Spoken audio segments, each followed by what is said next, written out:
Hello, and welcome to today's episode, where we will be touching upon the world of Urdu feminist poetry. We're exploring a collection of writing that not only represents a powerful presence, but also serves as an era-defining statement on the rights of women.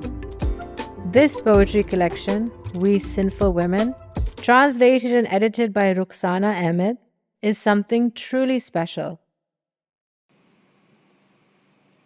ये हम गुनाहगार औरतें हैं जो अहले जुब्बा की तमकनत से न रोब खाएं, न जान बेचें, न सर झुकाएं, न हाथ जोड़ें। ये हम गुनाहगार औरतें हैं कि जिनके जिस्मों की फसल बेचें जो लोग वो सरफराज ठहरे, नियाबते इम्तियाज ठहरे, वो दावरे अहले साज ठहरे। ये हम गुनाहगार औरतें हैं कि सच का परचम उठा के निकले तो झूठ से इशार आए अटी मिले हैं, जो बोल सकती थी वो जुबानें कटी मिले हैं, हर एक दहलीज पे सजाओं की दास्तानें रखी मिले हैं। ये हम गुनाहगार औरतें हैं कि अब ताक़ुब में रात भी आए तो ये आंखें नहीं बुझेंगी, कि अब जो दीवार गिर चुकी है इसे उठाने की जिद न करना। ये हम गुनाहगार औरतें हैं जो अहले जुब्बा की तमकनत से न रोब खाएं, न जान बेचे, न सर झुकाएं, न हाथ जोड़ें।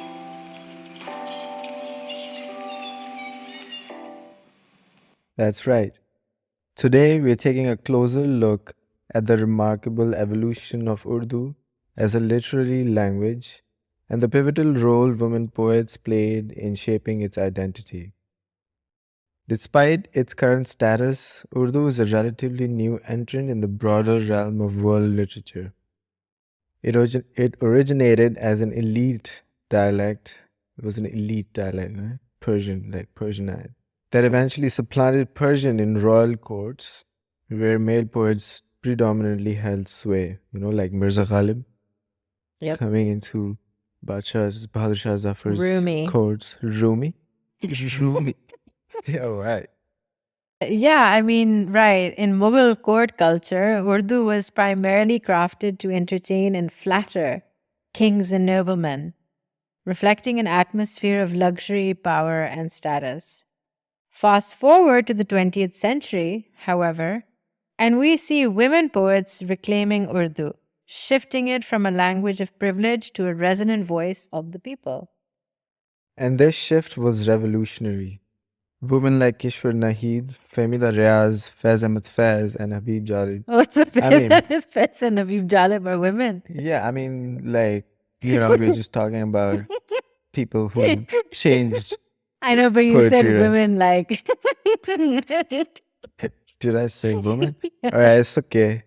It's okay. Yeah, we love gender fluidity and Fluidity, neutrality. yeah. We're talking about the time when there was a Right. different poetry, right? Like Faiz, The Faiz and revolutionary Habib Urdu Jalib. poetry. Exactly, yeah.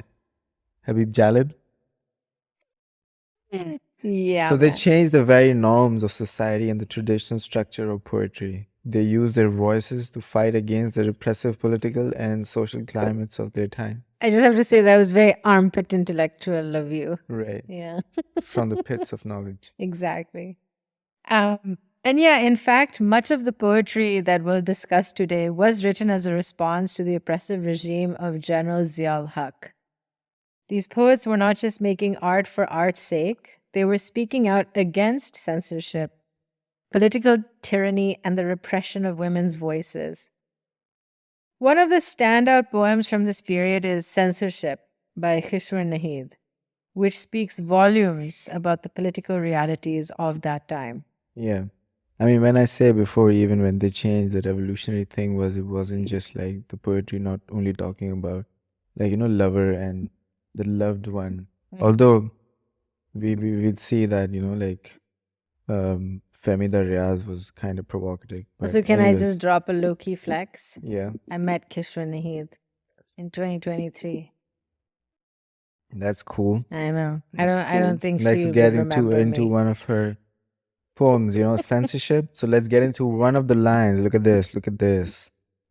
In those times when the camera could not freeze tyranny forever, only until those times should you have written that history which describes tyranny as valor. Wah, wah, wah, So wah, this wah. is just a line, but I think what she's getting into there in this whole poem is about how now in this world you can basically record tyranny and like see it in camera through TV. Just how you can. It also applies to today on what was happening in Gaza. Yeah.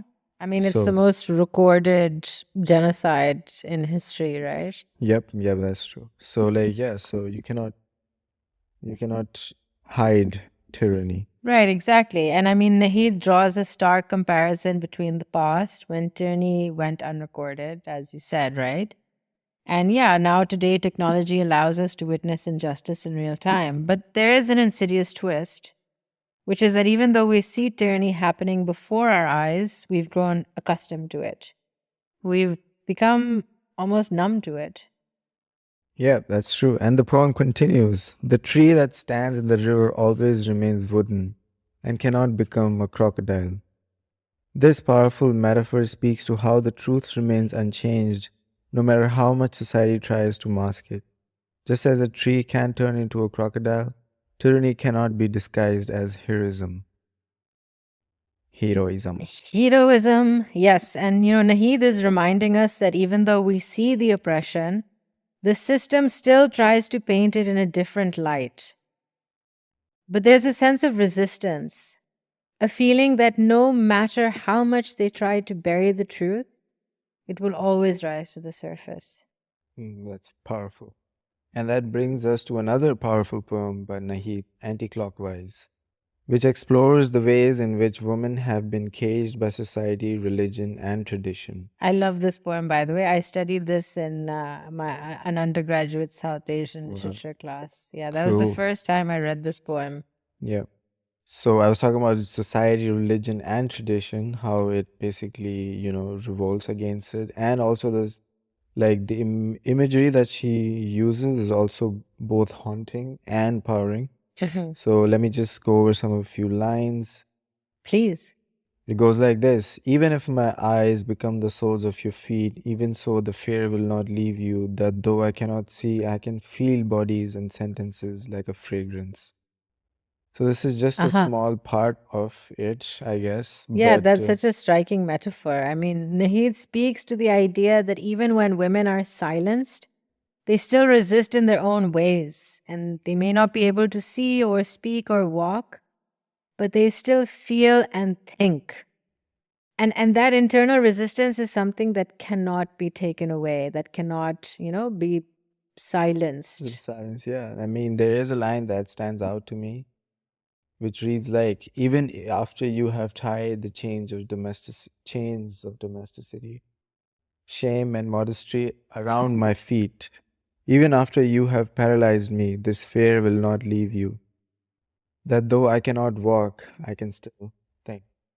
Wow, it's such a powerful statement on the ways society tries to confine women through roles, expectations, and of course, shame, most, popularly shame. Yeah, shame. Yeah. But Naheed is telling us that even when we are physically restrained, our minds are free, and that freedom is terrifying to those who want to keep us in line. Yep. It's like dictatorship. Try to. Right. And it's like that saying that, like, the person with the pen is more feared than the person with the sword. That's true. Yeah, for sure. And this is where we see the shift in Urdu poetry. What once belonged to the courts, the luxury, the power, the politics, was now being used as a tool for resistance. These poets were no longer writing for kings and courtiers, they were writing for the people, especially the oppressed. And in the case of poets like Kishwar Naheed and Fahmida Riaz, their work went beyond just beautiful verses. It became a form of protest, a way to challenge the political and social norms of their time. Poetry became a weapon, and the act of writing itself was revolutionary. And what's amazing is that even though these poets were challenging deeply entrenched systems of power, They did so with an elegance and grace that only poetry can provide. It's the kind of art that speaks to you long after you've read it.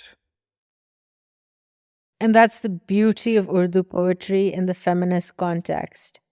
It started as a language of the courts, but through these poets, it transformed into a language of resistance and resilience.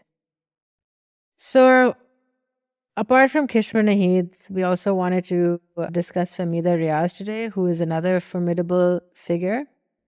And she gained acclaim during a new wave of Urdu poetry where the focus shifted away from strict rhyme schemes towards a more unfiltered, thought-provoking style. Her verses often posed direct questions or broke in unconventional ways, captivating readers with both their candor and their rhythmic freedom. Riaz's bold approach not only challenged traditional poetic structures but also opened up new thematic avenues, particularly around identity, politics, and women's empowerment. The way Riaz, can you tell I'm a fan of Fahmida Riaz? Of course, of Kishwar Naheed as well, but I think that, Fahmida Riaz's poetry was of a different style, you could Right. say. Just a And- flex here though, Fahmida Riaz was born in Hyderabad. Oh, right. Yeah. I like that. It was the way that Sindh, yeah, okay. Pakistan. All right, not India. But she did spend time in India as well, but we're not Yes, going to get into exile. that She went today. into exile there. And she, she took regarding her poetry, she took the conversation into uncharted territory. So, it was like untouched upon themes. And, she was speaking honestly about taboo subjects and giving voice to marginalized perspectives, which cemented her status as a pioneering force in contemporary Urdu literature. Her fearless pen inspired a generation of poets to explore similar themes, proving that poetry could serve as both a mirror to society and a catalyst for social change. And I think also importantly, Riaz took the veil of female eroticism away. And she defined female agency and revered the ability to choose by a woman's agency to choose and deny her suitors at will, which is emphasized in her writing. That's the power of women. Yeah, exactly. And just, based on that, I'm just going to read this excerpt. And I'm not sure what this poem is called, but it's from a paper written by Anantharam, 2009. I don't have the full paper's name right now, but I will share that in the caption. So the poem goes, Love, the Wanderer. And just to also, I just want to add like a disclaimer that, these poems were originally written in Urdu, but they've all been translated in English. So we're reading the English translations. Love, the wanderer, the traveler is gone. Not even his fragrance lingers that would give away his whereabouts, nor a footprint, nor any sign of him. Not even bitterness at the bottom of a goblet did he leave behind. Life remains, a serious laugh. Like a thought settling in the heart, the rapid breaths, a snared thought in the mind intermittently throbs like a splinter. And in the aching heart, an afflicted wound. But it is not a terrible wound. The pain does not remain. But it cannot be persuaded. A remorseful heart, upon changing its mind, surprised itself. What does it know about its own self? Such is the human heart. It is not a stone upon which, once a line is drawn, it cannot be erased. Powerful poetry. Right? About getting up, getting back up again. Getting back up after again. you've been pounced. Exactly. And her testament, KO'd. her treatment of love in the above poem reveals a deepened emotional awareness, one that captures both the fragility and resilience of the human heart. So yes, once you are KO'd, you got to get back up again. Rather than viewing a broken heart as unchangeable, Riaz depicts it as something capable of healing and renewal. How beautiful. Yeah. Her imagery underscores that heartbreak, though painful, need not be a permanent scar. The heart isn't a stone on which a line once drawn can never be erased. Instead, it is an ever-evolving part of our humanity, free to mend its fissures and rise above despair. And what I love about this perspective is that it goes beyond a strictly national or cultural lens, right? Which highlights Riaz's ability to empathize with universal human struggles. She speaks to an experience shared by countless individuals worldwide, the capacity to grieve, recover, and ultimately reclaim hope. And in doing so, Riaz transcends her role as a poet rooted in a specific cultural context. Her words resonate on a global scale, I think, right? Speaking to anyone who has felt the ache of love lost and the subsequent power of healing and getting back up after you've been KO'd. It is precisely this encompassing understanding of human vulnerability and strength that cements Riaz's place as a poet who speaks to the hearts of many, regardless of borders or backgrounds. Yeah, that's why it's pretty powerful. Like, Fahmida Riaz's poetry. She doesn't take, poetry in terms of realism. But yeah, she really talks about women's emancipation and also about, women eroticism.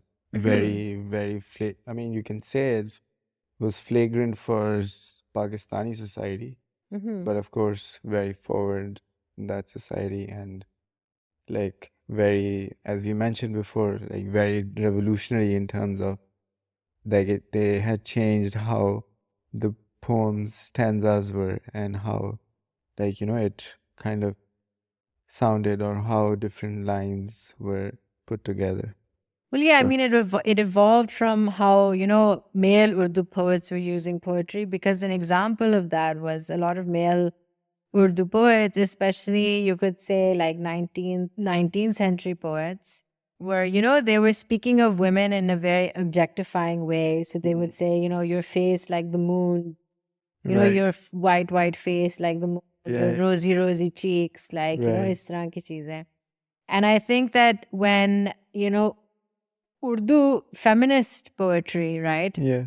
Or even just like Urdu women poets, right? And writers, like when they started, when they were able to create space for themselves in that literary genre, then I believe that, it took this, more of a political feminist kind of lens, and twist. They flipped it. They flipped it, exactly. To kind of, throw it back in patriarchy's face. And I think that's really amazing. And, with the two poets that we chose to discuss today, like Kishwar Naheed is, they're both very political poets, but Kishwar Naheed's poetry is very specific to the kind of, cruelty and, oppression that was occurring during Zia-ul-Haq's regime. Zia-ul-Haq's time, yeah. Like she has one other poem that is, really quite infamous. It's called Section 144. Which is based on this, really arbitrary law that was kind of implemented or, put into action during Zia's time. And then, of course, like the Hudud ordinances and, all these things. So a lot of Kishwar Naheed's poetry is around those themes. And I just want to give a... Oppression. Yeah, exactly. And I just want to give a shout out to, the other amazing Urdu feminist poets who are featured in this anthology. Sara Shagufta is one who, also wrote very incredible poems, and actually, she committed suicide. And then, of course, we have Zehra Niga. Yeah. And definitely. Sorry? Zara Niga? Okay. Zehra Niga. Niga. Okay. And who else is in What? That's her name, for God's sake. I know, right? I was just trying to confirm. Okay. You're really putting me on the spot right now. Right. No one is saying anything inappropriate. That is a name. Right. So who else did we have? Sara Suleri? No, sorry. Sara Suleri was not a poet. Sorry. She wrote a book called Meatless Days. Also very good. Translated from Urdu. But yeah, Kishwar Naheed, Fahmida Riaz, Sara Shagufta, Zehra Niga, There was And another one, I think, I'm forgetting. yeah, there were definitely more, but these are the main ones, of course, that I remember off the top of my head. Yeah, of course, that's all we remember. We don't know everything. Yeah, because we're just armpit intellectuals. We don't, remember that much, but our research is quite Go read it, thorough guys. and good, I guess. Huh? We Sinful Women, go read it. We Sinful Women, Hum Gunagar Aurte Hain. Yeah, it's really good. It's really hard to obtain. Actually, no, I think that you could probably find it online. But yeah, good luck with that. Good luck, good luck. Okay, as we wrap up today's discussion, let's remember that these poets were pioneers in reimagining not just Urdu poetry, but the role of women in literary and social spaces. They weren't just writing, they were reshaping the very fabric of their society. Hell yeah. Well, thank you so much for joining us today as we explored We Sinful Women and the incredible legacy of Urdu feminist poets. These poems continue to speak to us today. They really do, honestly. Like, I'm so inspired by, these poets and their poetry and this anthology. It's like one of the most beautiful pieces of literature I, have read. I've seen. And plus, it's an era defining. It's not only just beautiful, it's also very provocative. Extremely, yeah, and, yeah. in your face. Right, kind of thing. exactly. And it reminds us of the power of resistance, right? The importance of free thought and the unshakable spirit of women everywhere. If you enjoyed this episode, make sure to subscribe, share, and leave a review. Review where? We're taking reviews now? You Just leave us a comment. It's always appreciated when we receive your comments. All right. And, buy us a coffee, it helps us stay caffeinated while we coffee. Come on, while guys, we try to, work our 9-to-5 jobs and keep up with this podcast that we love whatever. doing. We're not telling them what to do. Until next time, keep questioning, keep thinking, and always keep resisting.